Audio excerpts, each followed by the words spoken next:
Mr. Rossendale, and it's a pleasure to speak in these debates, but it's pretty grim, really, that we have to keep on having these debates. And the bad news is that the situation continues to get worse and not better, which is why we who have the immense privilege of being able to speak out in the freedom that we enjoy in this country, it's so important that we do speak up for others around the world who do not enjoy the freedoms which we do.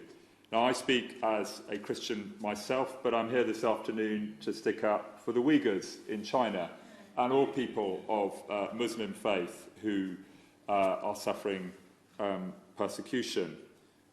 We've had talk from my honourable friend for Congleton in her excellent speech on the persecution suffered by Dalits, and that is absolutely unacceptable.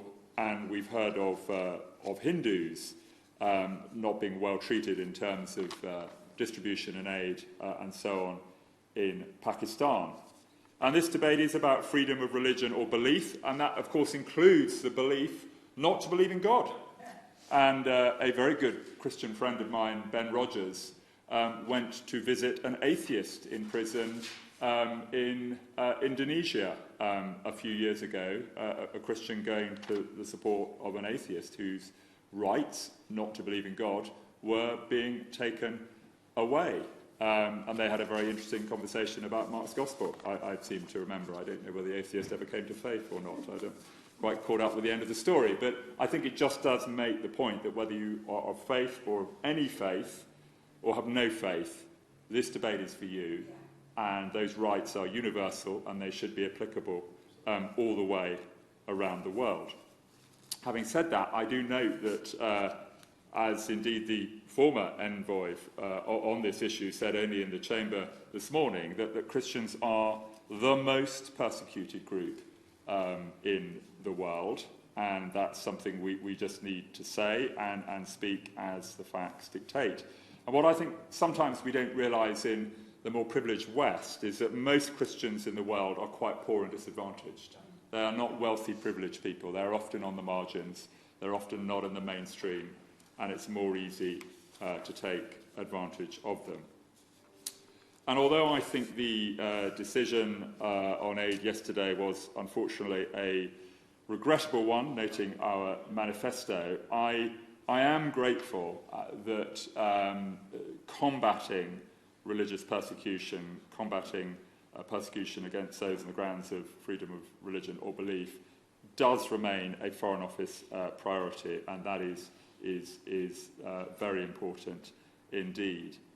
And I think just to get the context of this debate, because we will all mention some particular countries, Mr.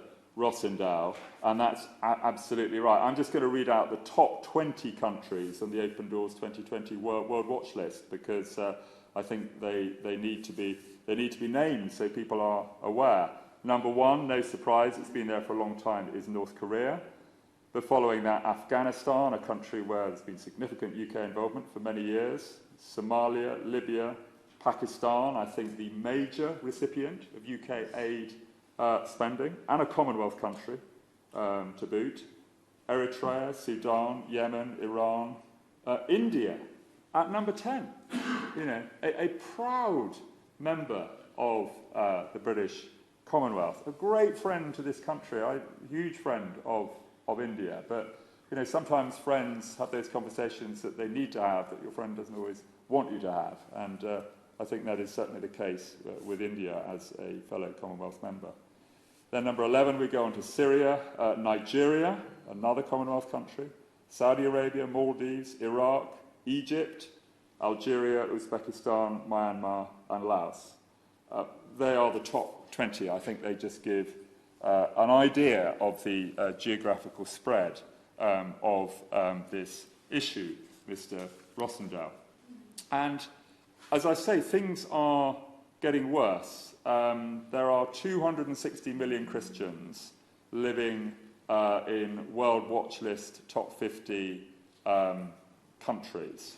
That's an increase from 2019 when it was 245 million. There are some countries like Sri Lanka where there used to be a degree of stability, where increasing destabilising violence has led to much greater difficulties for Christians in that country. In Burkina Faso, we've seen a relentless rise in violence throughout 2019 as Islamic militancy has taken hold within that country. The situation in China continues to get worse. It's had a huge rise up the World Watch List to 2023. Over 5,500 churches have been destroyed, closed down or confiscated during the reporting period. In 2018, China was just ranked at 43. That is a huge increase. Many of us have been upset not to be able to get into our own churches earlier this year and over the last month or so. But that is, what we have had to suffer, in inverted commas, in comparison to having 5,500 churches destroyed, closed down, or confiscated, is simply of a different order. Yes, of course I will. He's making an excellent speech, and he's highlighting the fact that churches have been closed, but even where churches are open now, government laws restrict those who can attend them. For example, it is now illegal to take a child under 18 into a church, and there are certain occupations, such as the military, where they cannot attend. The restrictions in just the last few years in China have been incredible, and I do thank him for highlighting this once again in this place. Well, I'm very grateful to my honourable friend for that extra information, which he's very usefully put on the record, and I do note that many of the leading campaigners in Hong Kong, that many of us in this House, cross-party, are very much supporting at the moment, are also inspired by their Christian faith to speak out against what is happening in Hong Kong at the moment. In India, there have been, 2019, there were 1,445 physical attacks and death threats against Christians.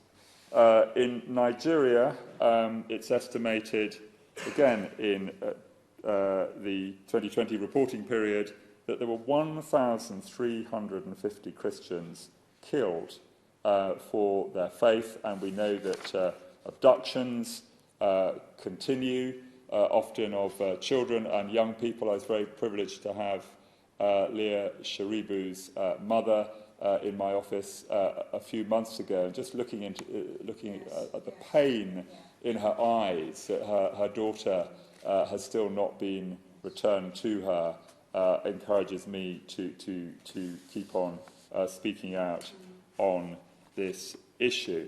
And I hope this debate, the last thing I will say, Mr. Rossendale, is that I do hope this debate actually gets some publicity today. I'm generally a great fan of the BBC, but I can't help noticing that debates on this issue don't always feature quite as prominently as I should on BBC outlets, and I hope that is something that will change, and this important debate will certainly get some coverage.